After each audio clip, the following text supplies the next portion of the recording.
Hi, gang. It's Patrick. And Adam. Coming up on today's episode, we celebrate the haunted season with our feature segment, Tops and Bottoms, Spooky Disney. As always, we discuss the latest Disney news, and we close out the show with some quick D. All that and more on today's episode of Gays Do the D. To all who come to this happy place, welcome.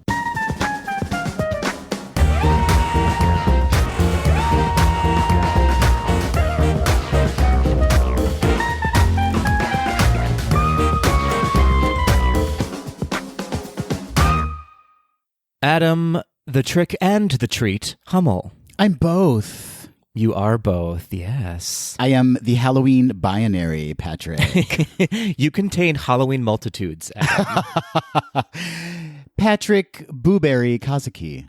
Booberry. I haven't had that in so very long, but it is time. It is time to purchase it, but once a year. I'm not sure you should have it as an adult, honestly. If I remember correctly, is that the one that just shreds the roof of your mouth? It is one of those cereals, much like Peanut Butter Crunch, yes. Got it. Well, I am rushing to the store to get some then. It's called roof exfoliation, Patrick, when you eat Booberry. I want the roof of my mouth to be snatched. So smooth and snatched. That's right. Yes. How are you, Mr. Adam? I'm doing very well, Patrick. I'm feeling very festive, very Halloween-y, feeling very spirited. How are you doing? Ooh, spirited. I like it. I am well as well. You know, I usually take a sip of tea just before we start recording. I did not do that. So anything can happen on this episode, everybody. Is that a must-do for you? I know you're a creature of habit. I know you are very routine in the way you like to do things. So a sip of tea and then record, that's how it must be done. You're dancing around calling me OCD, and I appreciate it. I really appreciate it. You're right. I am a creature from the Black Lagoon of habit, and I noticed right away when I hit record, I was like, I didn't have a sip of tea. It's going downhill from here. Watch out, folks. This could be a very wild ride. Very exciting, Patrick. I'm excited to see where this episode goes. He's sipping tea right now. It's too late, Patrick. It's too late. A little ASMR for your nerves. And away we go. Well, let's jump right in with some excellent news, Adam, shall we? Please, let's do that. What is the news? Well, yet again, I believe this is maybe 3 or 4 weeks in a row, we have another new Patreon member to celebrate. Spoilt much? We are. Spoilt indeed. We have to say hello and welcome to Ryan, who recently joined the ranks of our Patreon family. And he sent us a little note, which doesn't always happen. I love seeing little notes on our Patreon page. Ryan says, "Hey, gays." Love you already, Ryan. First-time Patreoner, long-time listener. Always love hearing your gay take on everything D-related. I donated what I could. Wish I had Golden Oaks money to be your rich benefactor. That's amazing and very bold of you to say, Ryan, because everybody should know Ryan donated at the $100 level. We don't even have that anymore. It's not even a thing. We gave up hope on that many moons ago, Adam. Fair. That's a fair thing that we've done. Yeah, absolutely. Well, Ryan, thank you so much for joining our Patreon family. Again, as per usual, for those who don't know, we have a Patreon page, which helps us sort of keep the lights on here at Gays Do the D.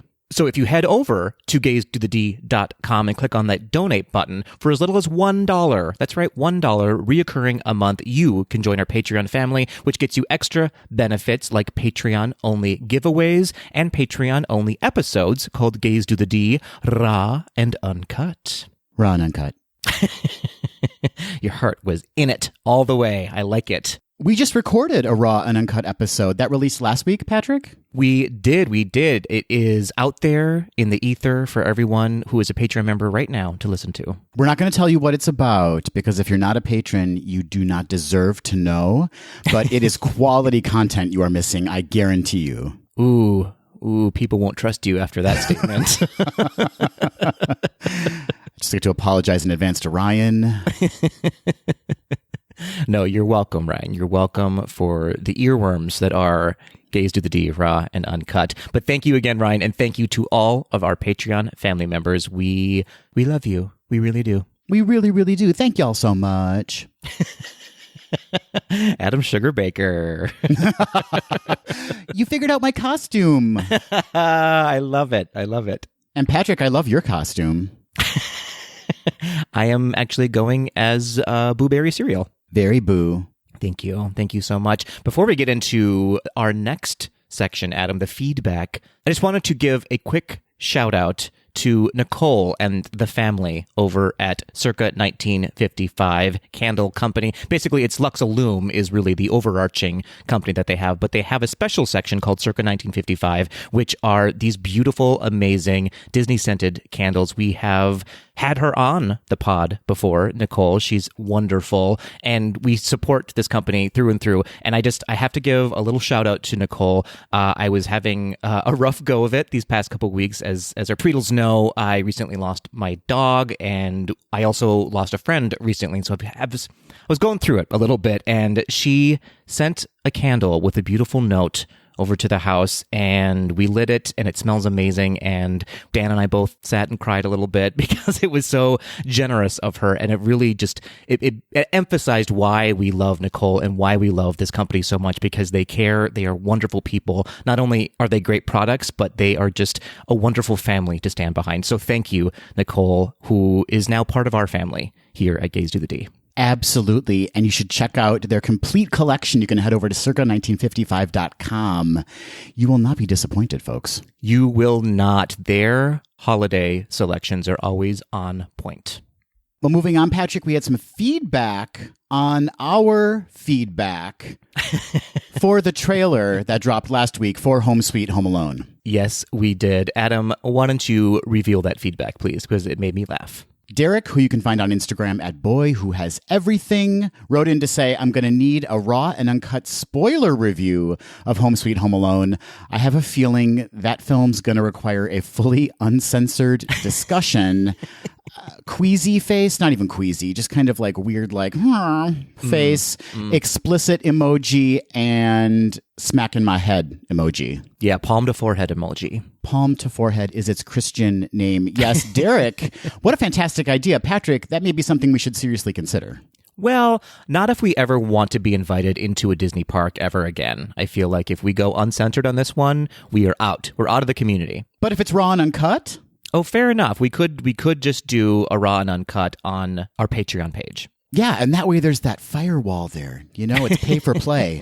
You got to pay to hear all of our thoughts, all of our uncensored thoughts about Home Sweet Home Alone. Who knows? We may end up loving it. That's true. That's true. This may force Bob Chapek to become a Patreon family member so we can listen to this review. He doesn't seem big on spending money on creative projects, Patrick. I don't think he's going to want to support our little podcast or our Patreon family. Oh, Chapek, you burnt. You burnt. Well, Derek, thank you for that feedback. We'll take it under advisement. Mm-hmm. Absolutely. We'll run it through the mill and see what comes out. And that takes us right on into our next set of feedback about our Muppets Haunted Mansion review that we gave last week. A lot of people wrote in with their thoughts on the new super spooky holiday special. That's true. That's true. We got a lot of feedback. Adam, I think we should consider just having a Muppets only podcast because people really respond to our Muppets episodes. Muppets and Moe's. That's what we can call it. Gold. You have struck gold, sir. Let's dive right in on the feedback with Callie, who's on Instagram at Calanicia. Callie, did you change your Instagram name? I think that you did. Anyways, Callie says, I loved it so much, I thought it was the perfect mix of Muppets, camp, and winks to the ride. Fully read that as twinks to the ride, and that also would have worked, Callie. Moving on, we heard from Kevin, who you can find on Instagram at Mr. KevyKevs_85. Kevin says, I loved it. It was everything a Muppet production should be. Badly written jokes, progressive, Kermit in drag, and wildly outdated at the same time. Camp with a capital C. That's 2 camp mentions. Amazing. Kevin goes on to say, I really enjoyed it for what it was. You know, I didn't clock that Kermit was in fact doing drag in this episode. Pig drag. Pig drag is still drag, Adam. If you Google pig drag, you'll be taken to some very interesting sites. Can't recommend it. Can't recommend it. Kids, don't do it. Moving on, we have Katie, who's on Instagram at WCat Dubukat. Katie says, loved your movie review. It made me want to watch it again. Gonzo and Pepe are favorites, so I was thrilled they co-starred. Janice would have been hilarious as Leota. Pigs in Space Mountain needs to happen. Hand clap, hand clap, hand clap emoji. I'm so jealous of Disneyland having the props since I'm going to Disney World on Friday. Katie, I hope you're having an amazing time. We also heard from Wolfie, who you can find on Instagram at Gray-Eyed Wolfie. Wolfie says, who at Disney do I need to speak to about the fact that the greatest Muppet, Uncle Deadly, was only featured in the Haunted Mansion special in the second half? Yeah, that's a really good point. We were speculating that he would have had a much bigger part in the movie before we actually got to see it. And yeah, not so much of a big part, Uncle Deadly. Maybe too on the nose. They were like, let's just reserve him for a special moment. Perhaps. But I mean, what better place for him to fit in than with the Haunted Mansion? I don't know. That's a great point. Everybody, take pen to paper and write those strongly worded letters. We need this corrected immediately. We need to correct this immediately. Moving on, we have Drew, who wrote in from Instagram at Leisure Mouse, a new Disney blog, by the way, leisuremouse.com. Drew says, I'm just now finally finishing this week's podcast. I had to avoid it because I wanted to write a review of Muppets Haunted Mansion on my blog, but I hadn't had the chance to watch it yet and didn't want your opinions to skew my review. Come to find out, we saw everything eye to eye as it relates to the film. Clearly, you have good taste. Winky emoji. I so agree that this is the Muppets we needed and really hoping this starts some momentum to the Muppets moving forward. And OMG, that screaming goat slayed. Thanks for another great episode. Y'all are the best. I keep thinking about that screaming goat, Patrick. Is it haunting you? Haunting me, making me giggle nonstop. What a great little bit that was. Yeah, I fully need a spirit jersey with the screaming goat and maybe a little button that makes it scream. Interactive spirit jersey. Interactive spirit jersey. Disney, are you listening? Are you out there, Disney? Disney, can you hear me? Thanks to everyone for that incredible feedback. And we should note, Patrick, that a 2008 TV movie called A Muppet's Christmas Letters to Santa is going to be added to Disney Plus on November 19th. It features a bunch of Muppets making the trip up to the North Pole to deliver a letter to Santa Claus. Patrick, did you ever see this special? I don't remember if I have or not. It doesn't ring a bell in my memory. Same. So I'm very eager to watch it. Hey, we'll take any Muppets holiday content we can get. I hope that it lives up to the Halloween special. I hope so as well. I wonder if the success of Muppets Haunted Mansion inspired them to finally release this onto Disney Plus. Great point, Patrick. It seems like it could very likely be that. Interesting. Well, thank you, everybody, for your feedback. And thank you, Adam, for letting us know about a little piece of Disney history that's heading to Disney Plus, which is a great segue, pat on the back, because it's now time for This Week in Disney History. Have at it, Patrick. Take us on a real journey through time. Here we go. 12 years ago, everyone, on October 26th, 2009, the limited run, and you could say foreshadowing show, Tiana's Showboat Jubilee, debuted on Liberty Bell Riverboat in the Magic Kingdom. The show opened as a teaser and celebration of the soon-to-be-released Princess and the Frog, which would premiere in December of that year. The show lasted 15 minutes and included singers, musicians, and appearances by characters from the movie. Yes. In fact, I think when we had John Whalen on our podcast as a guest, that was episode 91, he talked about this kind of being a favorite of his, didn't he? I'm just aghast that popped into your head that you knew exactly what episode it was. I may be wrong on that. Don't quote me on that, but I believe he was really a fan of this Showboat show, and I'm ashamed to admit that I did not see it. I would have loved to have seen this. Yeah, absolutely. It sounds correct that he would have talked about this. And yeah, I'm saddened that I didn't get to see it, but I'm excited for Tiana's reappearance into the Magic Kingdom at Splash Mountain. She needs to be celebrated much more than she is right now, that's for sure. I celebrate her every day. Moving on, Adam, 50 years ago on October 25th, 1971, though the park had been open since October 1st, of course, the official dedication ceremony was held at the Magic Kingdom. The ceremony was presided over by Roy Disney and, of course, Mickey Mouse. The dedication included a 1,076-member marching band. Now, why that number? Because it was led by composer Meredith Willson, who wrote 76 trombones for The Music Man. Guests attending the park that day were notified that the ceremony would last roughly 2.5 hours and that a majority of the park would be put on pause during that time. So for the first time in Disney World's history, guests were treated to extra magic hours as the park stayed open until a scandalous, at the time, 9 p.m. Adam, can you even imagine? As a 42-year-old man, I will say that 9 p.m. is just far too late for anything to stay open. Yeah, that's fair. That's fair. It's about 11 a.m. here, and I am ready for bed already. But before doing that, 64 years ago, Adam, on October 29th, 1957, actor and screenwriter Dan Castellaneta was born in Chicago, Illinois.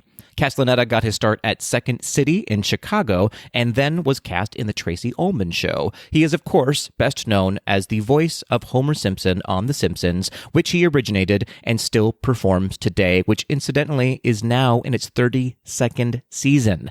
And for Disney, I did not know this, Castellaneta took on the very challenging job of stepping into the role of Genie in The Return of Jafar, Aladdin's Arabian Adventures, and Jasmine's Enchanted Tales. He can also be heard in The Hunchback of Notre Dame as various soldiers. He was in Recess, School's Out, Return to Neverland, Kim Possible, Tailspin, Darkwing Duck, Dinosaurs, Goof Troop, Hercules the Animated Series, and Buzz Lightyear of Star Command. Wow, so he worked a lot with Disney even prior to their acquisition of Fox. Yeah, kind of bonkers, and I wonder if he now has the most voice credits available on Disney Plus because of The Simpsons. Great point. Yeah, that's a really great point. How much money does this guy have?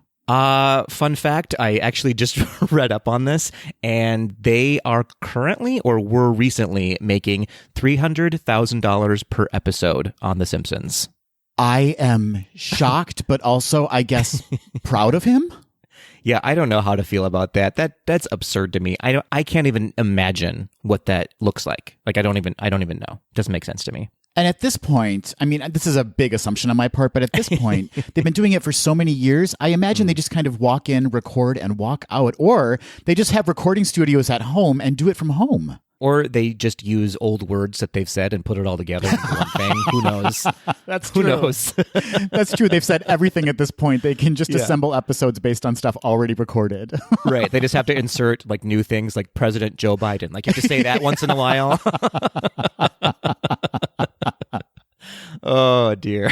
We should consider doing that with this podcast. We've certainly said a lot of words at this point. So many words, most of which cannot be aired on primetime. So, oh dear. Well, with that, everyone, we conclude this week in Disney history. Fantastic, as always, Patrick. A laugh riot this week. How could it not be with Dan Castellaneta involved? True. Very true. Well, Patrick, before we head into the Disney news, we just want to mention that we have a merch sale coming up this week. That's Wednesday, October 27th through Sunday, October 31st. And you know, folks, the holidays are right around the corner. So it is really time to show your family, your friends, how much you love them by giving them some GDTD branded items. Oh, thank you for this GDTD throw pillow. Should I have said enemies? Everyone has an enemy or two.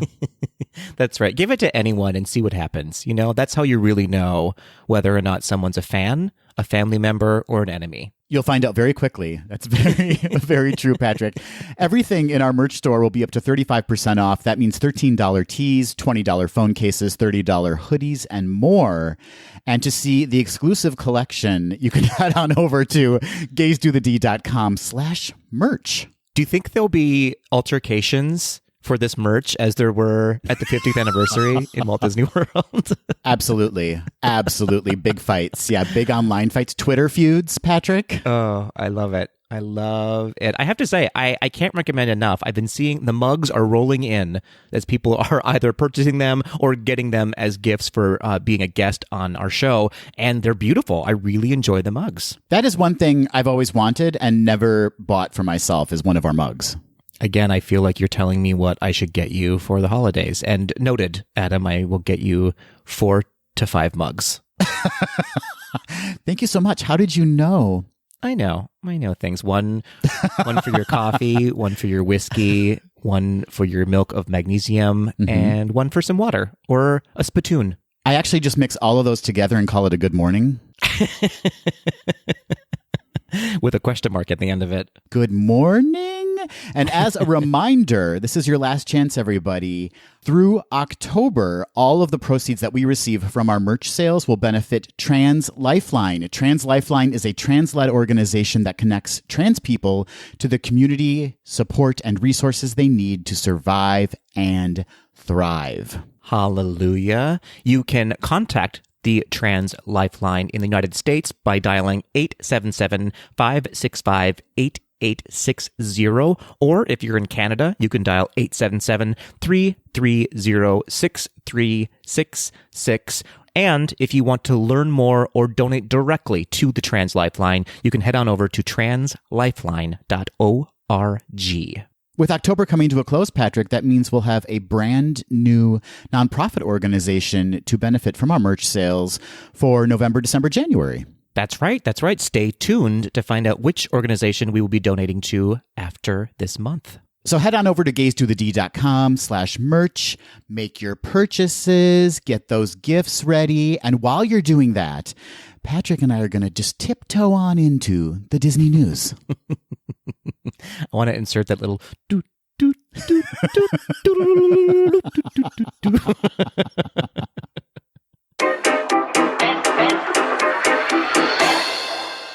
A brand new way to commemorate the holidays has opened in Disneyland Park.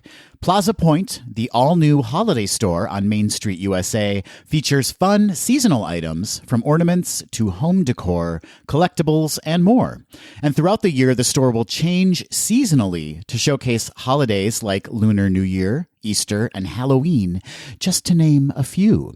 That means you'll want to make a stop in Plaza Point each time you visit to not only see the latest decor, but also shop the current seasonal merchandise.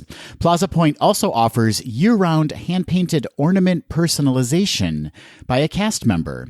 And you know Imagineering loves creating a backstory, Patrick, for every element of the parks. That means that Kim Irvine, who served as executive creative director on Plaza Point, created a welcoming space owned by the store proprietress, Miss Evelyn Toro. Miss Toro is a world traveler collecting unique pieces of holiday decor and brings the treasured items back to display in her store. The warm, wood-paneled shop fits perfectly in the Victorian era of Main Street, USA. So, Patrick, the next time you're in Disneyland, be sure to stop by Plaza Point and grab some bulbs. I shall indeed. I'm excited about this. I'm excited that it's going to be a transitional store as well and not just a November, December holiday store. Yeah, love the idea of seasonal items coming into play because I feel like, especially since the pandemic, people have really leaned into decorating for any holiday they can and like changing up their space. And so this store will give them the opportunity to do just that. I like a store that's versatile, you know? Oh, Patrick. I go both ways, Halloween and Christmas. The soul of jazz, an American adventure, is about to venture around America.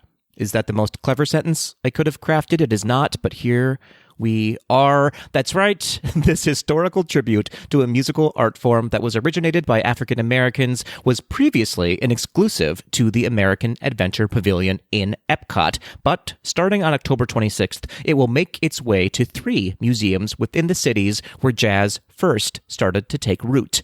The 3 museums selected are the New Orleans Jazz Museum in New Orleans, which will open on October 26th, the American Jazz Museum in Kansas City, Missouri, which opens on December 10th, and the National Jazz Museum in Harlem, which opens in February 2022. Each installment of The Soul of Jazz will feature a unique collection of artifacts curated by the museum they will take residence in. Each exhibit will also include a virtual component via the Play Disney Parks mobile app.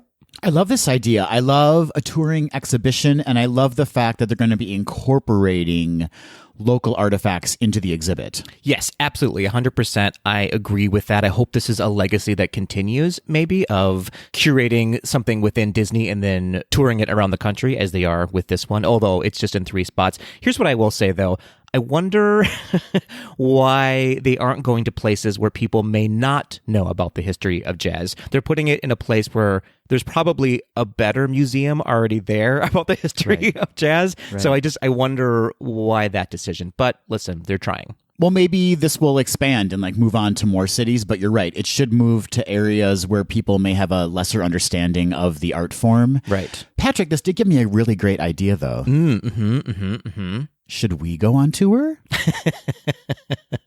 I don't know that anyone wants us, but we can threaten to go on tour. Right in, Tweedles. We're going to need places to stay, and we're going to need venues to perform at.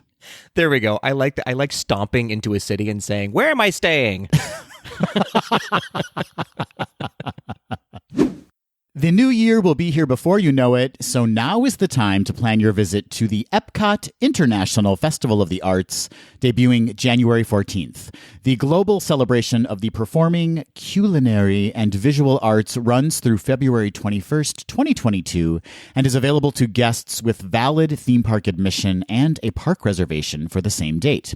During the festival, art lovers of all ages can enjoy inspirational experiences, such as culinary delights from food studios around World Showcase, the wonderful Walk of Colorful Cuisine, a fun food stroll featuring 5 delicious sweet and savory treats, chalk artists turning walkways into stunning landscapes and portraits, photo ops where you can step into famous artwork, a paint-by-number mural, Figment's brush with the Masters scavenger hunt, performance and visual artists, and special festival merchandise. And some really great news, the Disney on Broadway concert series is returning for this year's festival, where you can see some of your favorite entertainers perform Disney songs live at the America Gardens Theater in World Showcase. The lineup for the concert series has yet to be announced, but we'll be sure to let you know who will be beautifully belting Disney on Broadway's best ballads as soon as we know more. It's me, Adam. It's me every day. That's so weird. I guess my invitation got lost in my junk mail, huh? I won't be on the main stage per se, but I will be belting Broadway tunes throughout the parks. I'm sure the Tweedles are clamoring for a taste, Patrick. Go ahead right now. Let's hear some of those dulcet tones you'll be belting out. No, I couldn't possibly. I haven't had my tea, as I explained earlier in the episode. Okay. Don't ever put me on the spot in front of my friends, Adam. 4 new restaurants will be available at the opening of the highly anticipated resort, the Swan Reserve, which, fingers crossed, should be open as of this recording. The signature restaurant within the Swan Reserve will be the Mediterranean-inspired Amare, which means love. Amare is a casual yet upscale restaurant focusing on premium Mediterranean ingredients and an extensive Mediterranean-based wine selection. Amare will be open for breakfast, lunch, and dinner. A few signature dishes will include a mahi-mahi with lemon, Tuscan kale, and Spanish caper emulsion, tiger prawns, charred octopus, sea bass, manti dumplings filled with baharat, spiced lamb, cauliflower, roasted eggplant, tomato and yogurt sauce, and pistachio baklava, or Greek yogurt cheesecake for dessert. Moving on, Tangerine will serve as the resort's poolside bar and grill, serving signature drinks, flatbreads, salads, burgers, sandwiches, and the gayest thing I've ever heard of, a signature tangerine popsicle. So suggestive. I think I might have to ask you to start calling me Tangerine Popsicle from now on. Done and done. Thank you so much. Thank you so much. For all you career guys and gals on the go, Grounds will serve as the quick service grab-and-go location with craft coffee, sandwiches, and pastries. And, of course, the tower will have a signature lobby bar called Stir, serving specialty cocktails, a chef's selection of handcrafted salamis of Spain and Italy, and a sopressata red onion and mozzarella flatbread.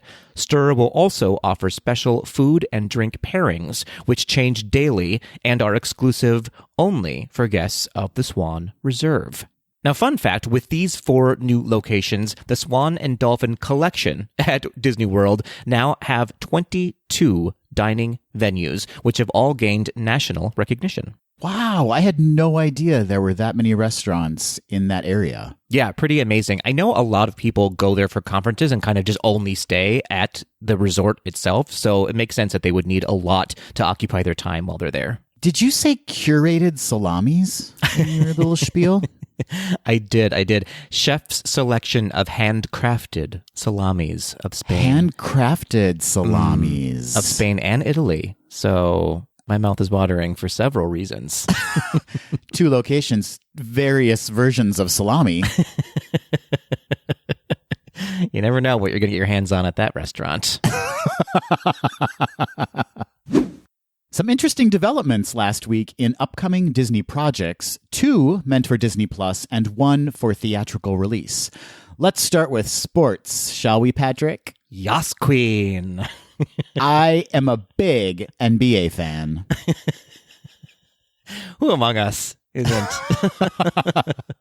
And given the fact that I am now located just north of Milwaukee, and that the Milwaukee Bucks recently won the NBA championship, which I absolutely watched. Did you watch it, Patrick? I can't stop watching it. I have it on repeat. We're dedicated, the 2 of us. I felt obligated to report that Walt Disney Studios has announced that its Disney Plus movie about Milwaukee Bucks star and NBA MVP Giannis Antetokounmpo, his family, and their story finally has a title. According to an October 20th Milwaukee Journal Sentinel article, Rise, described by Disney as the story of how one's family vision, determination, and faith lifted them out of obscurity to launch the career of 3 NBA champions, will premiere on the streaming service sometime in 2022. When it was announced in 2019, Patrick, the project went under the title Greek Freak. I remember this. Not sure how I feel about that. Feels weird. Mm-hmm. Yep, there's a reason they changed it. I'm a Greek freak when it comes to baklava, though. Huh? Heyo. Giannis. Let's move right along, Adam. Yeah. Giannis and his brother Thanasis both play for the world champion Bucks. Their brother Kostas was on the Los Angeles Lakers when they won the title in 2020. That is quite the family dynasty there. The movie tells the story of the family emigrating from Nigeria to Greece, struggling to survive and battling to obtain Greek citizenship. When they weren't selling items to tourists on the streets of Athens, the brothers sneaked off to play basketball, discovering they had the skills and the passion for the game, and they worked hard to raise their game. Real-life brothers Uche Agata and Raul Agata will play young Giannis and Thanasis. Disney's release announcing the premiere included a statement from Giannis, quote, "I am thrilled and honored that Disney Plus is bringing my family's story to people all over the world. My hope is that it will inspire those in similar circumstances to keep the faith, stay true to their goals, and not give up on striving for a better life."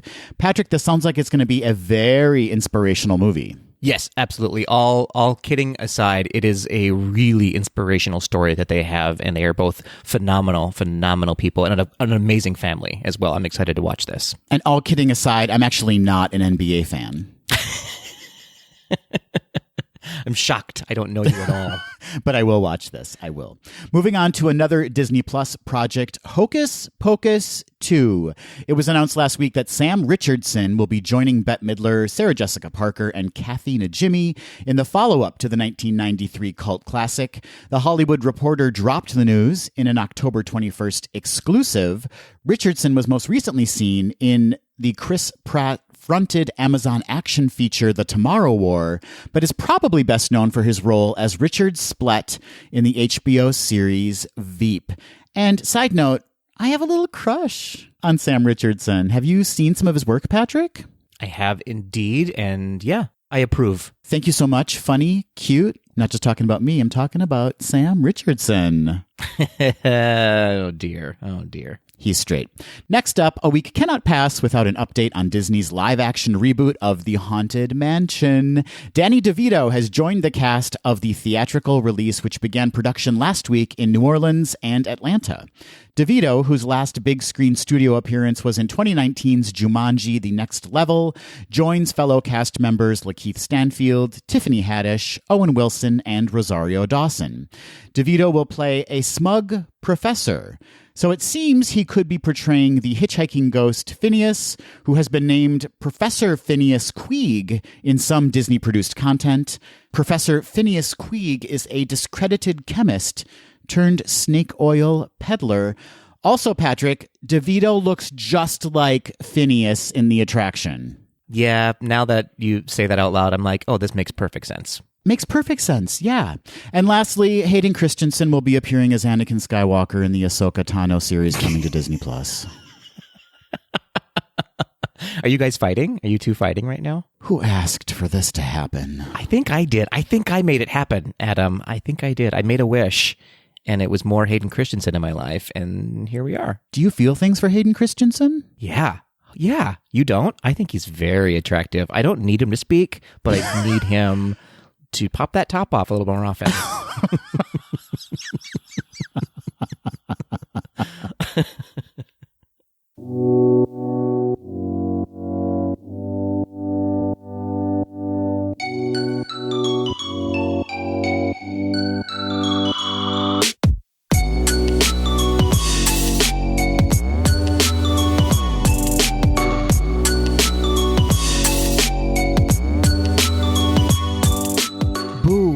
To you, Adam.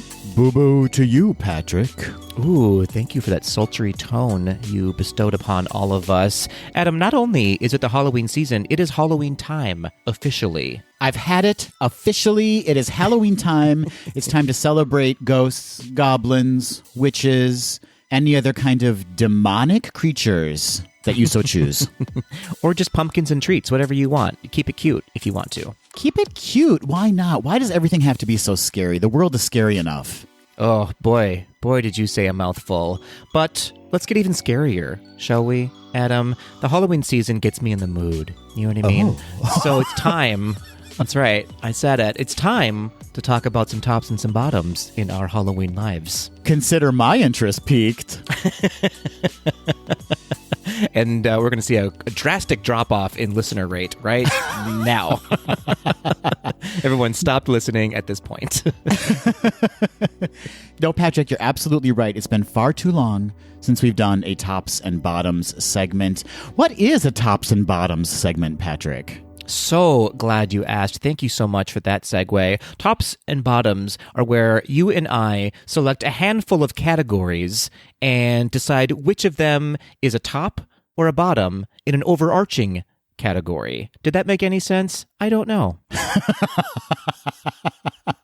I loved hearing you explain it. Thank you. I tried so hard. Well, for example, we did a tops and bottoms episode about all things romantic within Disney. So we decided which of, I'm making it up off the top of my head, which treat within a Disney park is the most romantic and the least romantic. That's right. The top being the most, the bottom being the least. Listen, that's not how it works in our culture, in our LGBTQ culture. Bottoms are to be celebrated and are also the best of any category. We can all agree with that. But for the sake of this segment, we're saying the bottom is the least. Yeah, we needed a pun and we were lazy. So that's what happened there. We needed something and we were lazy about it is basically the tagline for this podcast.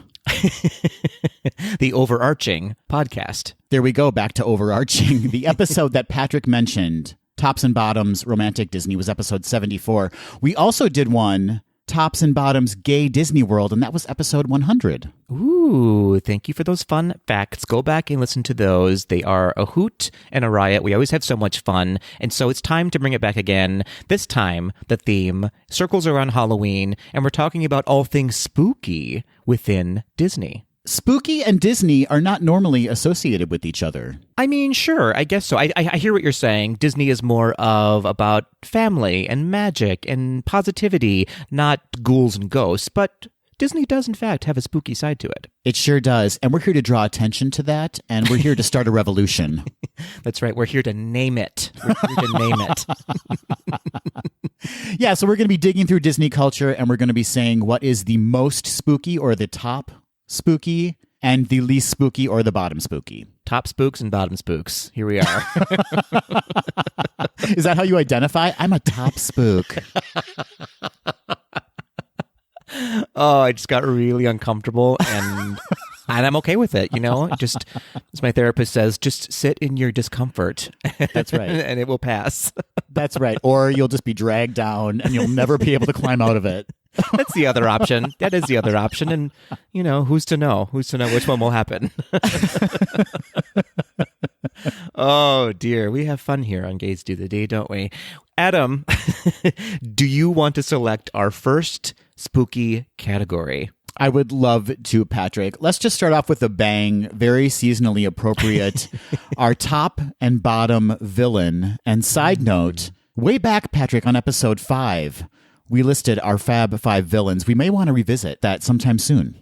Yeah, absolutely. Now, here's how I approach this one. This is not my favorite villain and least favorite villain. This is my who is the spookiest villain and who is the least spooky villain. Same. Totally agree. That's how I approached every item on this list. Yes. Excellent. We're both on the same page. That's a first for us. So off to a great start.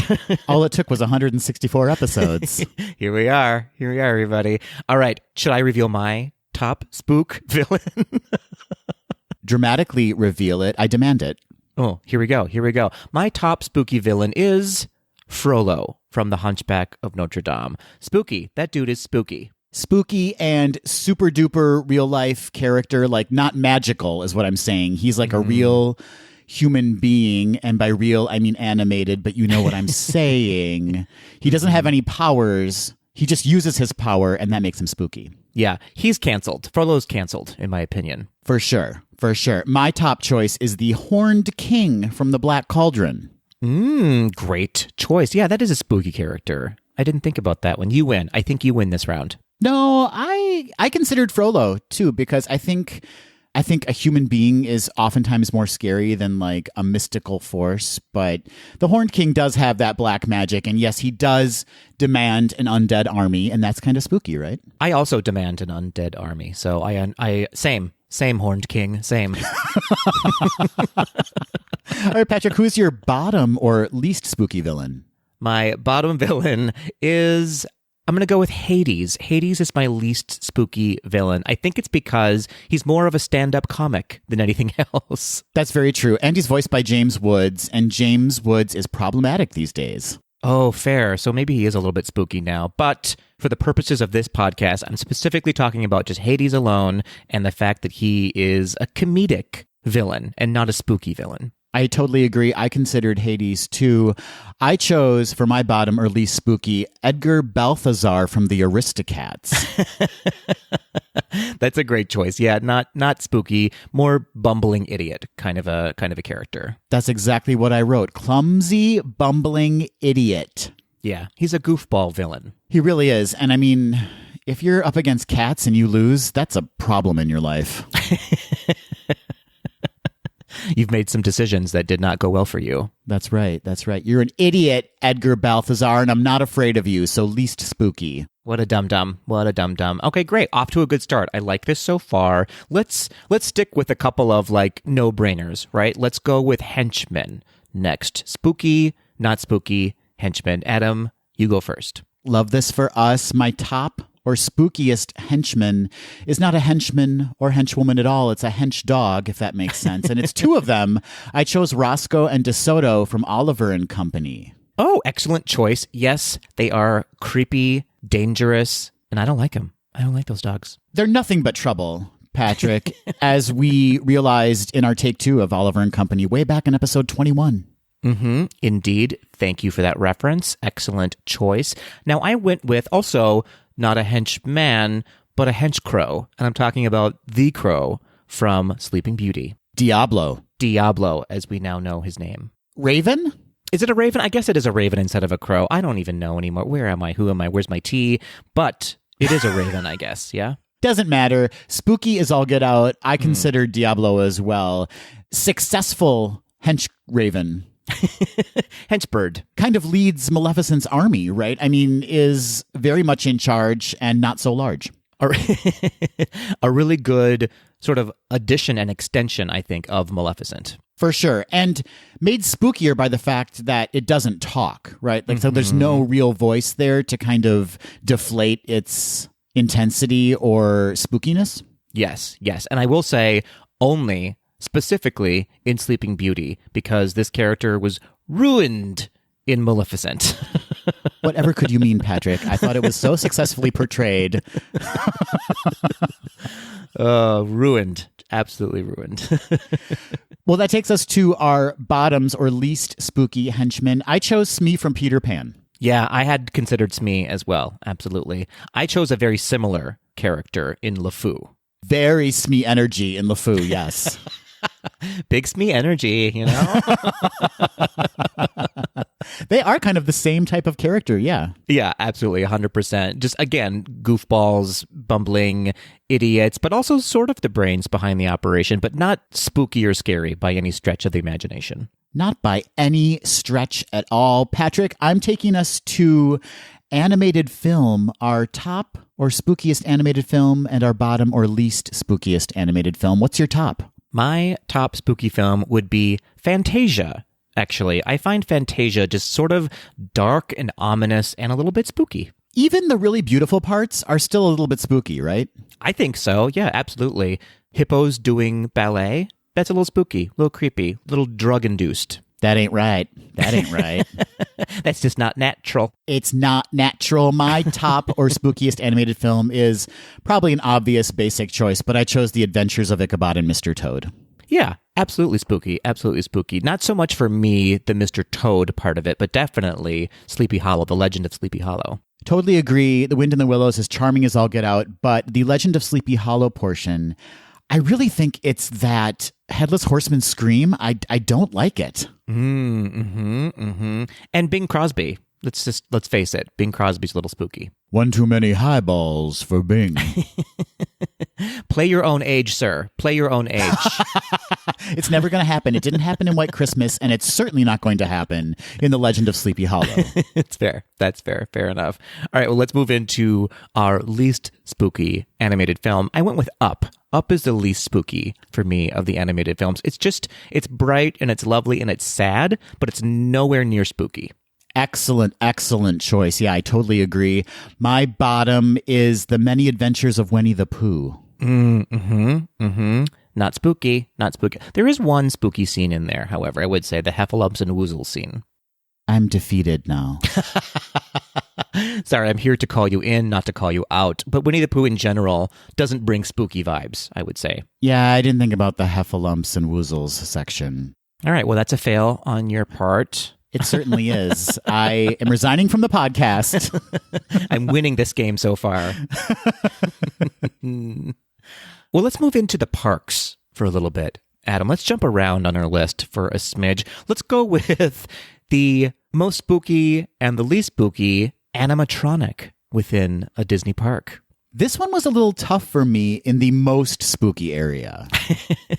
It was not tough for me because there is one that haunts me. Haunts me every time I go. And what animatronic is that? Oh, I'm going to jump right in then. That is the daughter in the Christmas scene in the Carousel of Progress. There is something wrong with that animatronic. She looks deeply into your soul if you happen to catch her eyes. I heard that if you stare at her for too long, you actually leave that attraction part robot. You do. There are several people behind the Christmas tree who are stuck in that scene. Forever. Oh, no. Forever.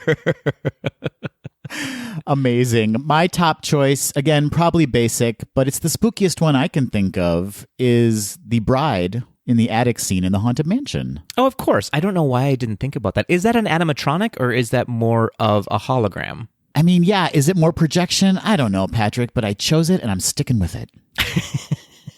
I like it. I support you fully. Yeah. Well, I guess she does make an appearance at the end of the attraction as well as a tiny version of herself. Isn't that supposed to be the bride as well, saying, hurry back? I think they refer to her as Little Leota. Oh, I guess I don't know this ride at all. But she is wearing a wedding dress, right? I thought so. Maybe it's just a nightgown. I don't know. If you'd like to apply to be the new hosts of Gays Do the D, we're fired. We're absolutely fired. This is your favorite attraction, Adam. I think she's Little Leota. I think the bride is just the bride. There's only the one bride. Okay, got it. Yeah, you're right. That is spooky. That whole scene is spooky. I love it. I absolutely love it. Patrick, what is your bottom animatronic?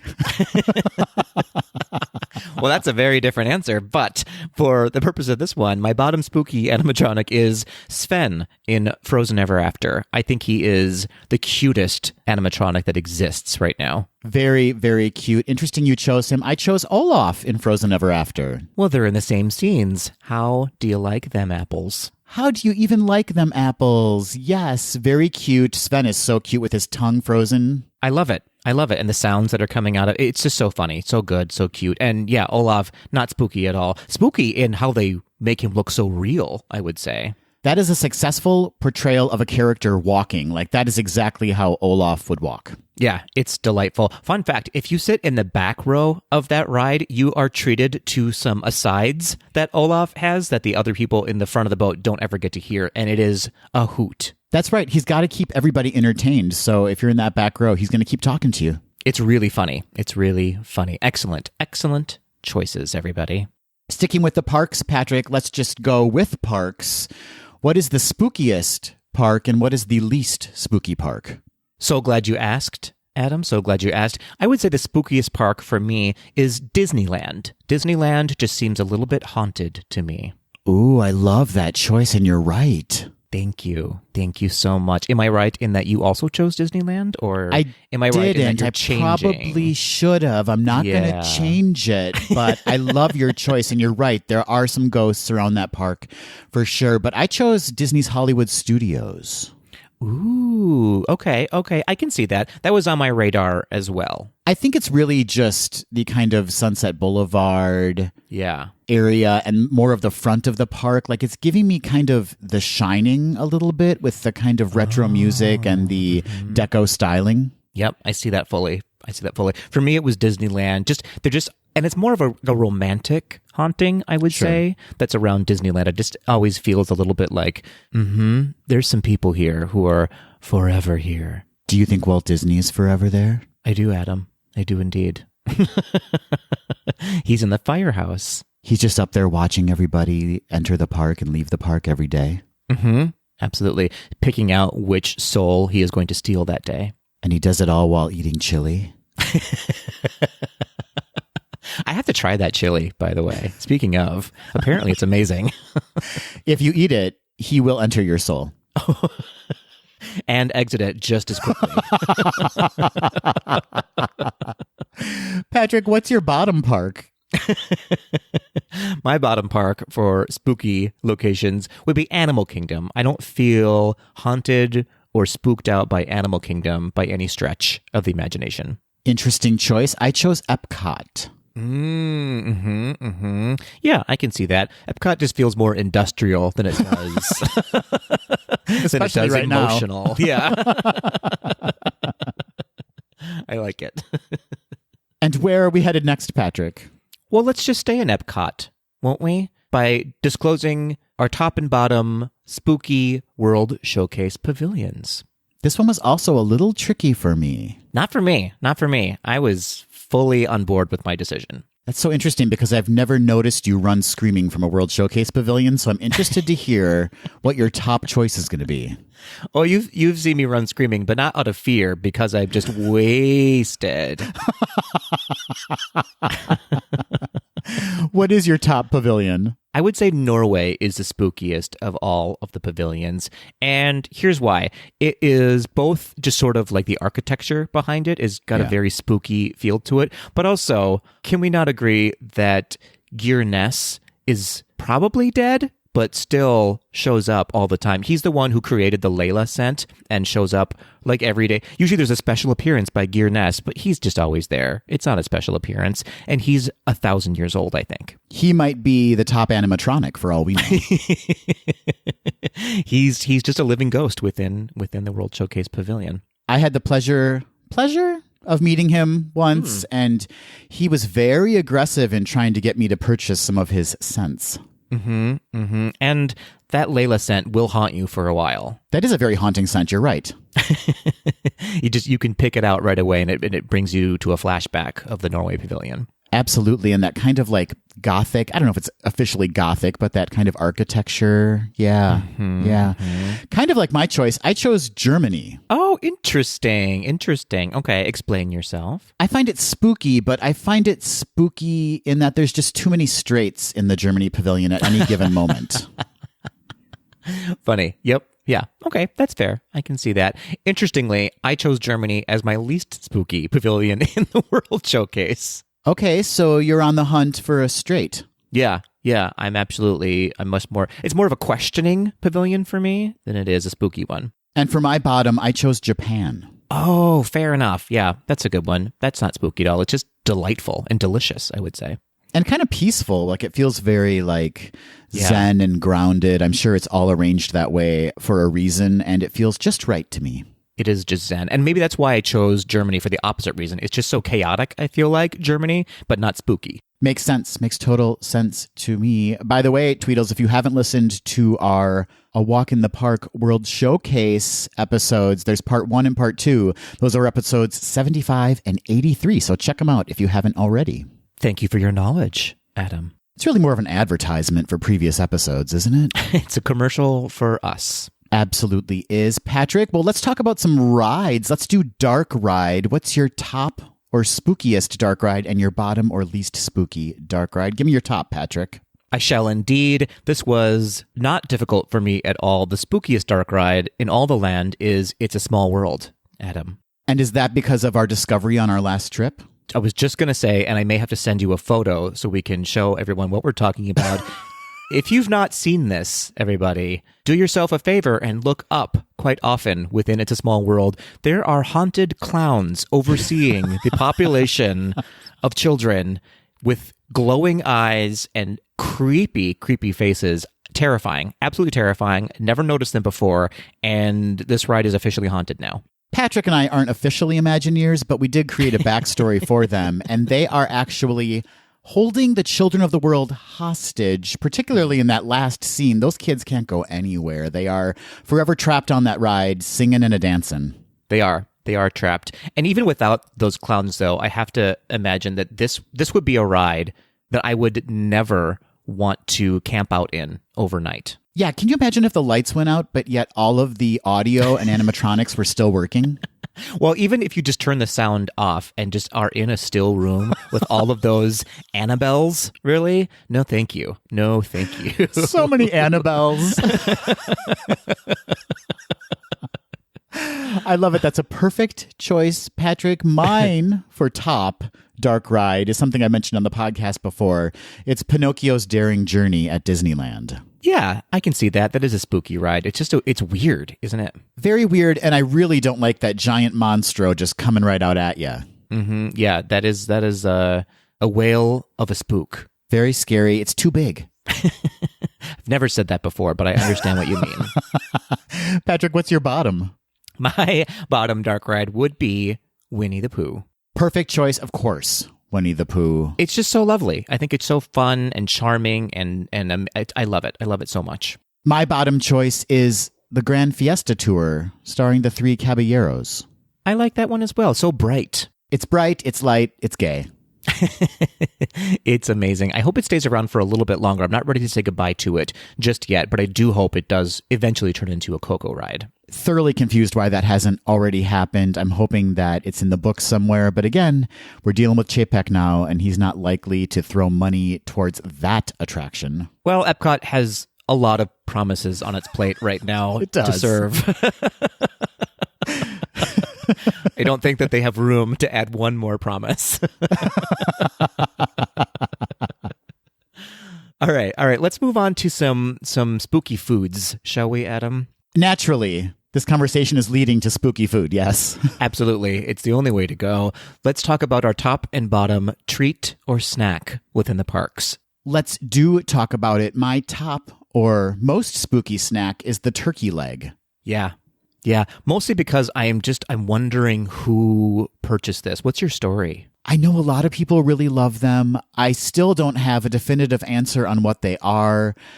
I mean, we've heard, the emu leg, and that's probably not true. I'm sure they're actual turkey legs, but at the same time, that's a huge turkey.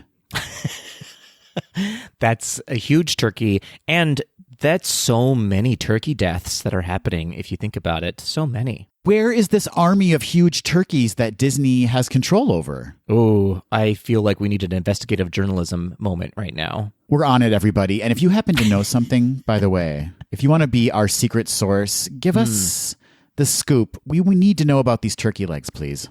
That's right. See something, say something about these turkeys.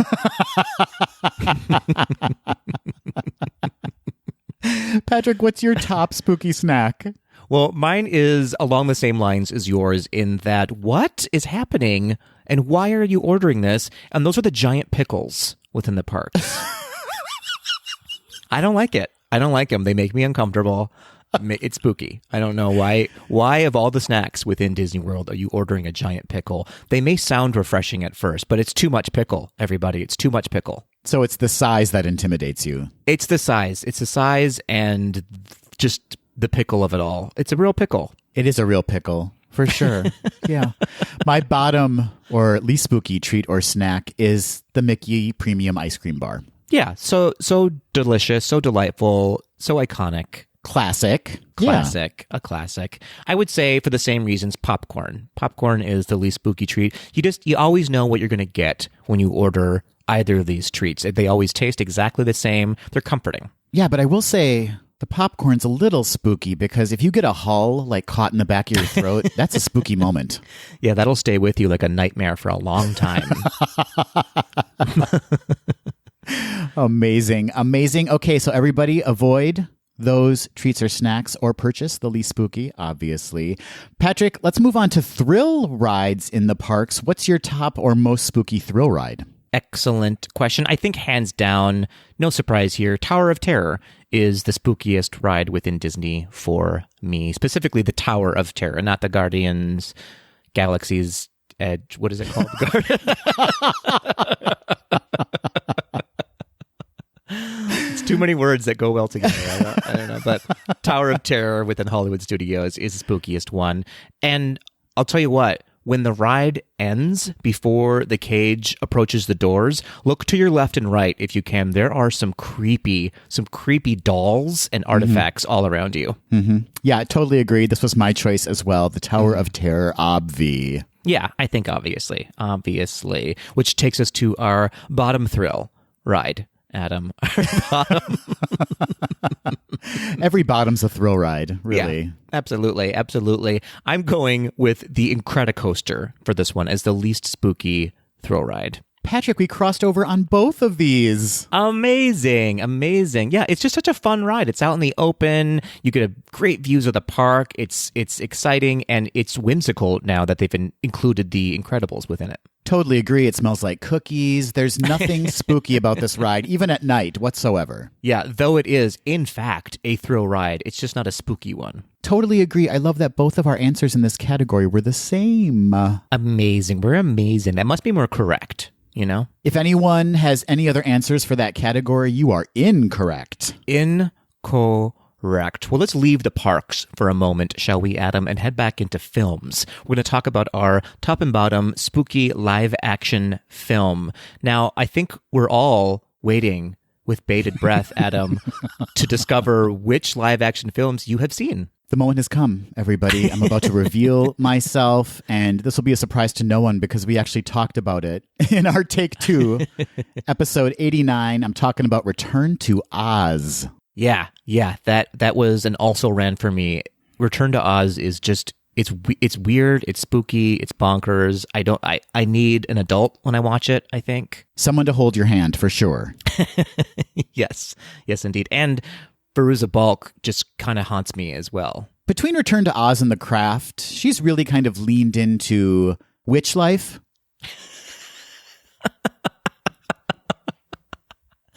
Oh, that's great. That's classic. She would agree. She knows what she's doing.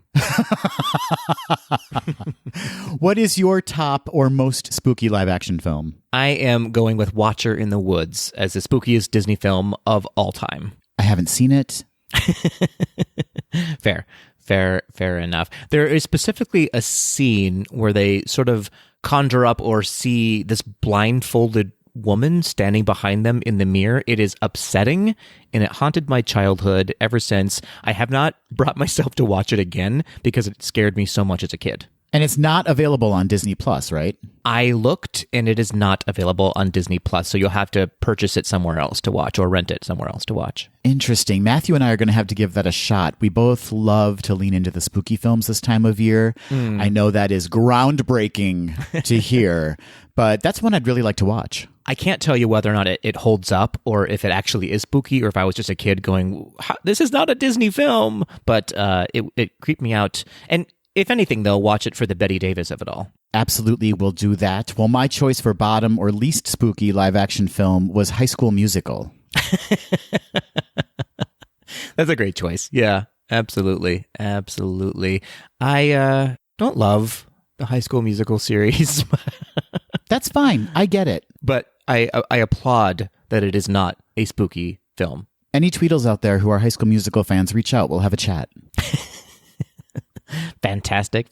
I chose actually Hocus Pocus as my least spooky Disney film because I just feel like though it is a Halloween film, go with me on this journey, if you will, it is such a whimsical film that you're never ever really scared during it. Yes, it deals with witches and zombies even, but it's all tongue-in-cheek comedy, slapstick, super fun. And so I chose that as my least spooky film. You don't find Billy just a little bit spooky?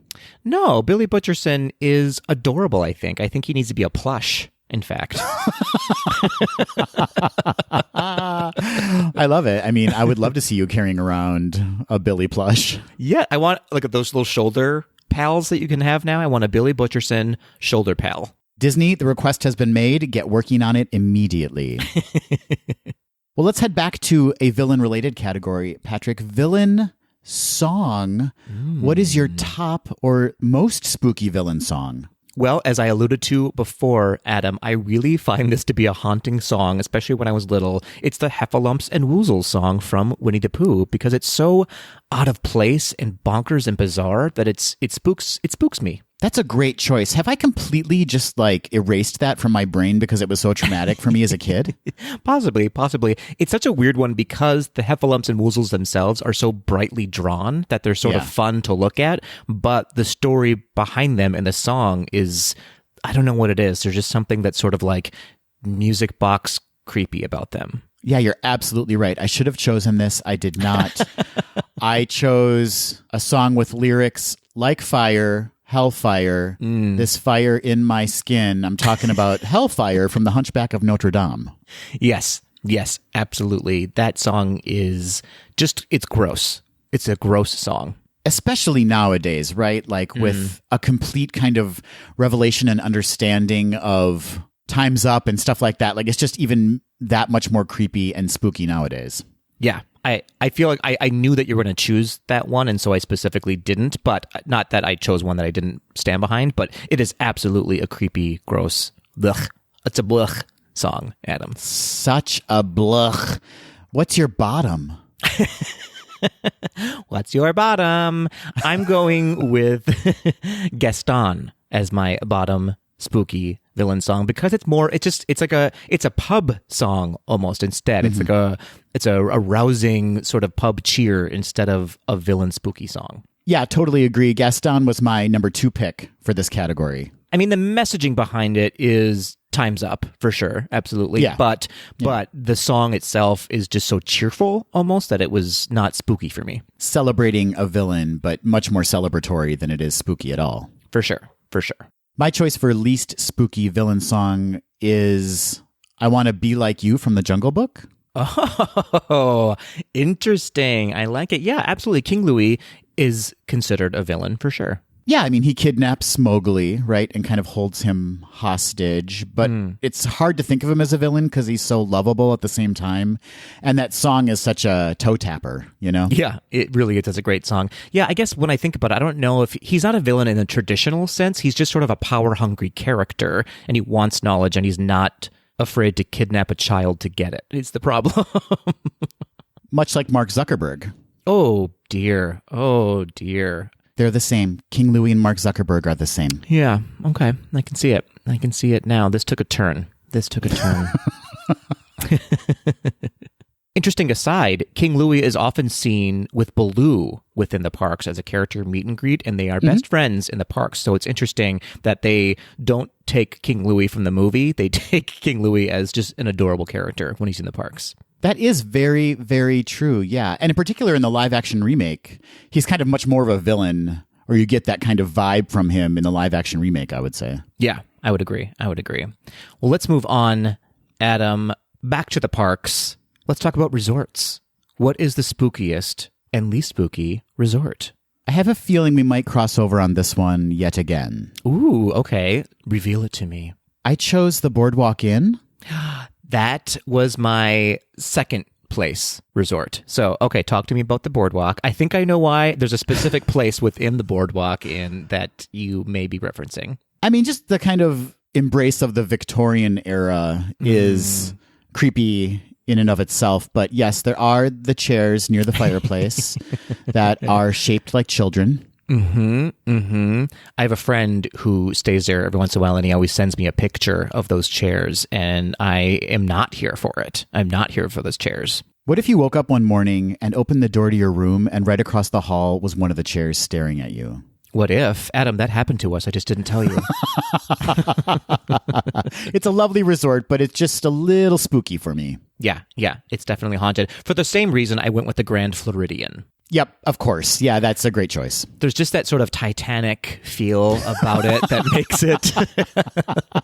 makes it very, very haunting. And let's be very clear. We all know the age range of people who stay at the Grand Floridian, and I have to imagine many of them have passed away at the Grand Floridian while on vacation. So many people have said farewell to this world at the Grand Floridian. What a better way to go, I will say. But each and every room at the Grand Floridian, someone has died in. I'm here to tell you. That is a fact. We have it confirmed, yes. Yeah, it's haunting. It's haunted, and it's haunting. Great choice, Patrick. For my bottom or least spooky resort, I chose Coronado Springs. Oh, okay. Interesting. I actually do find a little bit of a haunting feel to Coronado Springs. I don't know what it is about that resort, but I do know what you mean, though. Especially the new tower is not spooky at all. It's just fun and beautiful. Yeah, what's your bottom resort? I went with Caribbean Beach. Oh, okay. I feel like that one's just more whimsical and expansive and confusing in the decor of it all, but I don't find it to be spooky. Not even the voodoo-themed rooms? Especially, I don't find those spooky. No, that's a great choice. Caribbean Beach is so colorful. Yeah, right? It's just so bright and fun and inviting. I like it. You know what's interesting about both of our bottom choices is that they are kind of a similar resort style in that there are those like separate buildings and then there's like the one tall tower because now the Riviera is kind of across the water from Caribbean Beach. So there's kind of like a similar type setup there. Yeah, they're both bigger than they need to be. That's for sure. That's very, very true. Yes. All right, Patrick, I'm going to take us next to top and bottom character meet and greet. My top character that is spooky meet and greet would be Kylo Ren. When you meet Kylo Ren, I'm actually always a little afraid of him in real life, for real. Yep, totally. I totally agree. I also selected Kylo Ren. Oh, good job, everybody. We did it. And then conversely, I chose BB-8 as my least spooky character. Very, very cute choice. He almost made my bottom animatronic because he's so cute. He's so cute. There's nothing to be afraid of when you're in the room with BB-8, right? Even the costumed characters, though they are fully masked, are still like, there's a person in there, and that's always just a little bit creepy to me. But BB-8, I feel very safe. It's a safe space with BB-8. That's right. That's absolutely right. For my bottom, I chose Pluto. Oh, great one. Pluto's great. Pluto always is playful. Playful Pluto. Absolutely love Pluto for sure. Pluto specifically in the Garden Grill was super fun with us. Totally. That whole experience was so perfect. Recommend the Garden Grill for a unspooky character experience. All right, Adam, we have time for a few more options. Let's go with an interesting one because I want to know what you said. Let's go with spooky, unspooky, top, bottom, popular merch item. Okay, full disclosure, I did not fill this one out. So off the top of my head, I'm going to pick right here live on GDTD. Mm-hmm. Breaking news. Top popular merch item that's the most spooky is definitely the Spirit jerseys. Oh, interesting, because of the name Spirit Jersey. Because of the name, because of the cult-like following they have, because of the fact that they are made of dead people's hair. Oh, okay. That's fair. Yeah, absolutely. That's a fact. If we say it, it's a fact. Patrick, what's your top popular merch item? I went with any princess doll plush. There's something wrong with them. The face is never correct, and I don't like them. They haunt me. If I wake up in a room full of princess doll plush, I will never go to sleep again. Much like a toddler, you'll be screaming, but for the opposite reason. It will not be out of excitement. It'll be out of fear. That's right. That room will have to be burned down afterwards. Mm-hmm. Great choice. My bottom popular merch item is a Spirit jersey. I love them. They're roomy. They're comfortable. They look great on everyone. Do you have a Spirit jersey? I don't own a single Spirit jersey, no. It's time. It's time, Adam, because it's actually also my bottom spooky merch item, a Spirit jersey, though the name would imply that it is a spooky one. It is not, in fact. They are just fun, and you're right, comfortable, and they look great. The cut is perfect. While we did confirm that they are made of human hair, it is conditioned human hair, so they're so soft. Absolutely, absolutely. The softest human hair of all. I love it when we cross over, Patrick, especially when I didn't even do the assignment. Unsurprising. Just a couple more, folks. Patrick, let's go with restaurant. Top and bottom spooky restaurant. Ah, yes. Back to food. Our comfort zone is within Disney food. I would say my spookiest restaurant would be the Blue Bayou in Disneyland. I also concur. Yeah, it's such a great restaurant. I love it so much, but it's spooky in a great way. It's dark. There's kind of a sense of foreboding. I mean, Pirates of the Caribbean in general is kind of a spooky ride, but the restaurant kind of absorbs some of that energy from the attraction. Yeah, there's an atmosphere about it, which I feel is fully intentional. They're creating a little bit of a haunting, again, a romantic haunting experience. The New Orleans Square in general kind of has that vibe in Disneyland, but Blue Bayou for sure does. Absolutely. Which brings us to our least spooky one. I wonder if we'll cross over again. I'm going with the Lamplight Lounge within Disneyland, or DCA, I guess. And we've crossed over again. Amazing. Yeah, nothing spooky about that place at all. It is just a delight to be in. It's so bright and refreshing and airy and not haunting whatsoever. Not haunting in the least unless you've had far too many cocktails, and then it is nightmarish. Right. Well, you become nightmarish after several many cocktails. Thank you for correcting me. You're very, very welcome. Very, very welcome. Well, Adam, let's round out some food with our spooky, not spooky lounge or bar within the parks. You got it. My top or most spooky bar or lounge is my fave, Patrick. It is Abracadabar. Crossover City. Yeah, it's such great, in the greatest way possible. It's a spooky bar. Yes, there's some wonderful effects that are happening all around you. The drinks are great, but it is kind of dark and moody, and the wallpaper is a little creepy, I would say, in a great way. I want that wallpaper absolutely in my basement for sure. I'm always surprised, and maybe we have just lucked out every time, but there is almost never a crowd at the Abracadabar. I am shocked that it hasn't caught on. Shocked and grateful, really. Yeah, for sure grateful. Listeners, don't go if we are going to be in the parks unless you want to meet us outside for a quick hello and then scram because we need a seat. H&G, hi and goodbye. Well, Adam, what is your least spooky lounge or bar? My least spooky or bottom lounge or bar is the Outer Rim at the Contemporary Resort.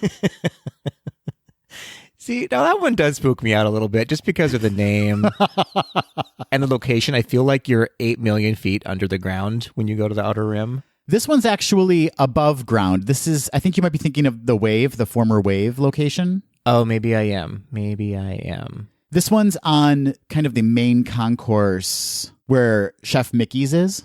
Oh, sure. It's sort of right across from it. It's kind of a little teeny tiny place, isn't it? Very small, very pedestrian, like looks kind of just like a generic hotel bar. Got it. But a great option to grab drinks. Never crowded. A super grab and go drink location. My first time going there was our last trip the night before you arrived. And we had a great time. It was just a great little way to kick off the trip. Good job, everybody. Good job. I went with, no surprise here, the Enchanted Rose, although it's within the Grand Floridian, which makes it spooky because of the location. But the Enchanted Rose itself is just so beautiful, not haunting at all. There's a protective bubble around the Enchanted Rose. The spirits cannot get in. That's right. The Enchantress herself is protecting you. Ethel, Frank, Eunice, everyone who's died in the Grand Floridian cannot pierce that bubble. Thank goodness, because I need a cocktail. You know? All right, Patrick, our last category for tops and bottoms, spooky Disney. We're doing the obvious choice. Most spooky, least spooky, quick service location. What's not spooky about a quick service location? I'll tell you what. I went with Columbia Harbor House for my spookiest quick service location. Now, here's why. I just don't understand that restaurant. I don't get it. Don't get it. I don't understand the food. I don't understand the ambiance. I just don't. It's like a free-for-all situation, and I don't like it. I also don't care for it, and that's why I also chose it as my top spooky quick service location. No way. We are in sync today. Did you and I go there together, or was that me and Matthew? I think it was me and Matthew now that I think about it. Well, maybe both, because you and I went there as well. Okay, got it. I just remember everything seems fried. Everything seems fried. Everything tastes exactly the same, even though one got chicken and one got fish. That's exactly right. That's so spooky. How does it happen? It's magic. It's magic. I think that's actually where I got my Mickey birthday sipper. That's right. So it was us together. Yeah, for sure. It was indeed. And both of us were just like, what is happening here? Also, it is bigger than it seems, which is kind of spooky. Definitely entering another dimension when you enter that restaurant, and there's wooded paneling everywhere. Everything's kind of heavy wood. Mm-hmm. The whole tie-in to like nautical theming is also very creepy. Mm-hmm. Mm-hmm. It's a creepy quick service location. All right, so let's move on into our least spooky quick service location. Adam, I'm going with Casey's Corner. Only spooky when your food takes over an hour to be served to you. And that's because of the amount of people you've murdered because you're so hungry. Least spooky because you just love it so much? I just love it so much. It's just so charming. And it's beautiful. The piano player outside, it's great. And corn dog nuggets, nothing spooky about those. Not a single thing spooky about corn dog nuggets. They only deserve love. My bottom choice for quick service location is Woody's Lunchbox. Oh, great. Yeah. Yep. You win. You win this round, Mr. Hummel. I don't think I win it necessarily. I think we can both win this round, but I just found Woody's Lunchbox to be so colorful and fun, and it's the fact that it's out in the open air and there's booze. I don't know. It's great. Also, they have a great breakfast. A great breakfast. Best place to grab breakfast in Hollywood Studios, although maybe tied with Galaxy's Edge now. Ooh, yeah, the Ronto Wrap breakfast sandwich is pretty good. But the potato barrel breakfast situation that they have going on at Woody's Lunchbox, scrumptious. Yeah, I agree. So that was my choice for bottom or least spooky quick service location. Amazing. Amazing. What a great list we've curated of places that you can go to be spooked out, and then places that you can feel safe in within the Disney parks and the Disney world at large. More than anything, Tweedles, we just want you to feel safe. That's right. This is a service that we've provided for you. And we obviously want to hear your choices for top and bottom spooky Disney. You can, of course, reach out to us on social media. That's Instagram, Facebook, and Twitter at GDTD Podcast. Or you can freak us out by sending us an email or a voice memo to info@gazetothed.com. You know, Patrick, I don't think I'll ever be able to go into the Grand Floridian and feel the same ever again. Now I will only see ghosts around every corner. Well, that's what happens, Adam, when you approach a certain age. You start to see more and more ghosts within the Grand Floridian. I haven't seen a single one because I'm so young. The fact that you think you're young, now that's spooky. That's really spooky. Just comparatively, I'm talking about.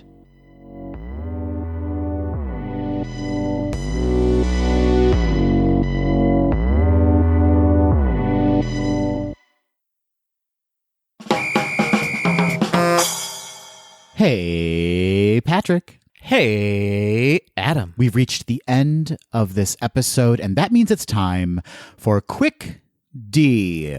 Amazing. Some spooky D, maybe. Everybody loves some super spooky D. This week, category is Classic D. That means Classic Quick D. That means Quick D question, in which Patrick and I ask each other a question we have not been privy to prior to recording, and we answer it off the cuff. Off the haunted Halloween cuff. I'm interested. I'm excited. Adam, let's do it. Let's do it. Patrick, I bequeath you to ask me your question first. That can only mean one thing. It's that Adam hasn't a question yet, but I do. Adam, fear not. Here we go. As you may or may not have heard, recently, the purchasers of the Disney Genie Lightning Lanes have been given refunds. Rides were not operational at the time of purchase, and refunds will be distributed to those who purchased an individual Lightning Lane pass. But there are other reasons, Adam, in which refunds are being given to purchasers of Disney Genie Plus. Give us some of those reasons that Disney is not willing to talk about yet. Very happy you asked this, Patrick. Yes, there have been a number of refunds given out, not just because attractions weren't working, but because other things happened. And I have answers for you. And the answers are coming up right now. After these messages. Did you know that Lightning Lane refunds were recently given out, Patrick? Because it had been revealed by, well, I'm not going to reveal the source, but that Spirit jerseys were actually made of human hair. They have many more refunds to give out now that we have exposed that to the masses. I wouldn't say we did it, but I'll say someone or some entity, some organization, some really hard-hitting Disney podcast did reveal that, yes. That's right, an unnamed, really popular, very sexy podcast. So sexy.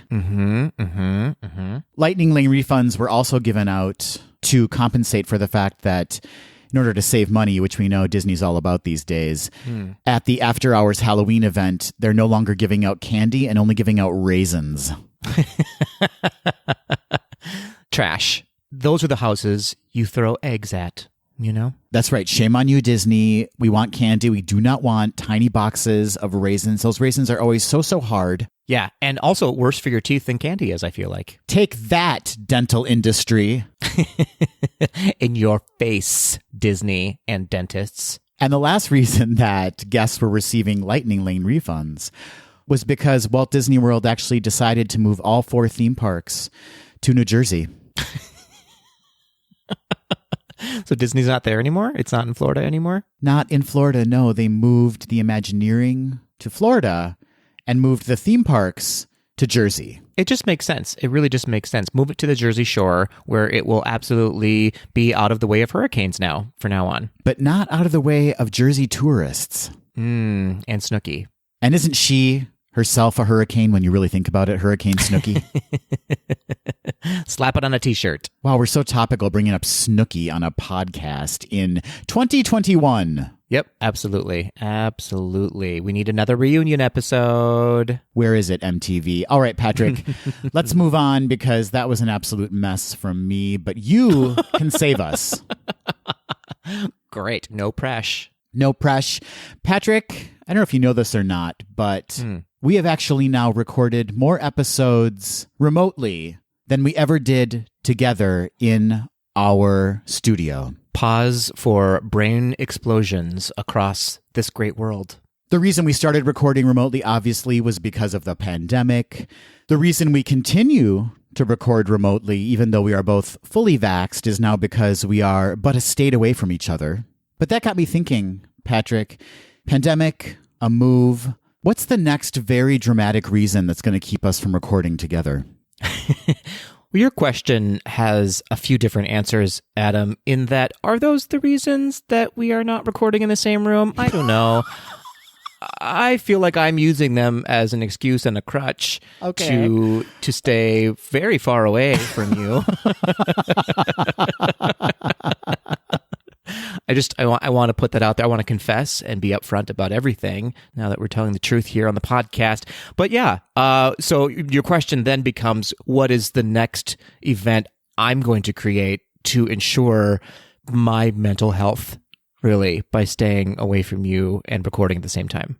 It kind of sounds like you're admitting that you caused the pandemic. I don't want to use those words. That's a broad. Let's not get into the nuance of it. But sure. Yeah, I'll take a little blame for that. I went to all those gay raves. I was in some of those photos. Remember that? Patient zero. I'm talking to patient zero right now. That's absolutely correct. I sneezed on all the produce at Target during the pandemic. So, moving on, the next reason that we are going to record remotely is the spider outbreak of 2022. Oh, God. Patrick, haven't we been through enough? That's right. I have been farming spiders in my basement for the past year and a half, Adam, just in case things clear up, that it looks like things are going in a good direction. So I will be releasing millions upon millions of spiders that will be roaming the streets and keeping us in our homes. Absolutely terrifying. I just want everyone out there to know that Pfizer, Moderna, and J&J will not save you from spiders. They won't. They absolutely won't. So, I guess if things go in a worse direction, I have a lot of spiders I need to figure out what to do with here in my basement.